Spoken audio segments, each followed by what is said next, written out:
Omar, good to have you with us.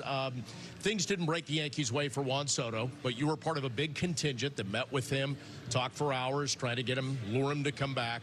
Could you take us in the room just a little? What was the vibe? Were there concerns on his part, or was it generally all positive? No, it was a very good positive vibe. As you know, it's a kind of an awkward situation because out of all the teams that met with him, we were the team that he was with recently. So it was kind of more of a finishing the World Series. We knew him, he knew us. It was just more kind of Hal, and the group was Hal, Randy, Cash, myself, and Booney, and it was just more kind of one of those reflection, but also kind of where Hal had the opportunity to explain to him our commitment to winning. You know, Randy, of course, as you know, would not only talk to him about the history of the Yankee, our pride, and the Yankee, including the Yes Network and all the things that go with it. And Cash would talk about the organization, the whole organization. Booney would talk about, in a lot of ways, also was one where we kind of almost, you know, embraced and almost, you know, we thanked him for the great year that he had and how great he was and how committed and how he made everybody else better. So it was kind of not like other teams where they get to know him.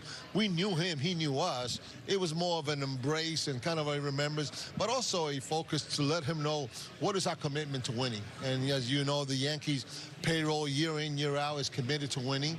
The overall organization from top to bottom, from minor leagues, and which things that he wanted to know. And of course, with Scott leading the way in the conversation, it was a very good, positive meeting. And I thought that, listen, when it's all said and done, there was a lot of great memories of 2024, and he was a big part of that.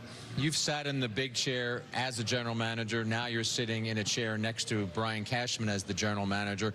When a plan A goes awry, what are the most important aspects of making sure that you can get to plan B and execute it? I think it's preparation, and I think we felt very good, and I know through the process, as the general manager, you have myself, you have Brian Savian, you have Jim Hendry, and you have others in the room that we've been general managers. It's more about preparation, making sure that as we go, you know, as we speak with the free agent, and in this particular case, it's definitely Juan, that we are working parallel to Plan B.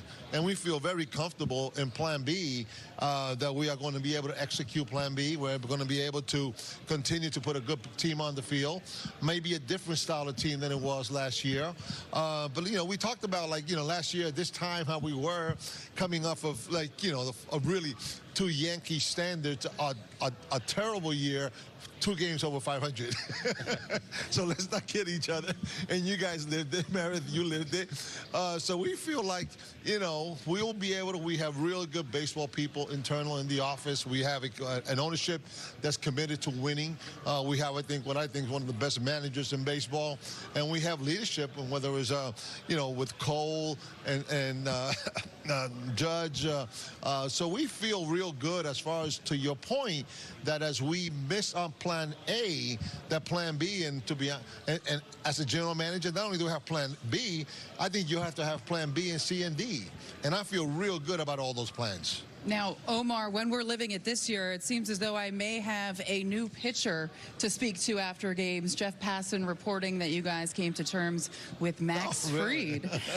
What do you like about him, and how do you see him fitting in New York? All I can tell you is that he is one of the Plan Bs. So I'll let Cash speak a little bit about that. And if Jeff is reporting that, I do just come from upstairs. So we'll figure out. He is one of the guys that we're considering. Omar, you talked about Plan B, and as Meredith just pointed out, Plan B is now in motion. Fried, obviously, lefty at Yankee Stadium. You have to like that. What is the likelihood now that there could be a surplus of pitchers in the rotation, and that perhaps that allows you to do some things on the trade side? Well, you know, Jack, I was told you never have a surplus of pitching.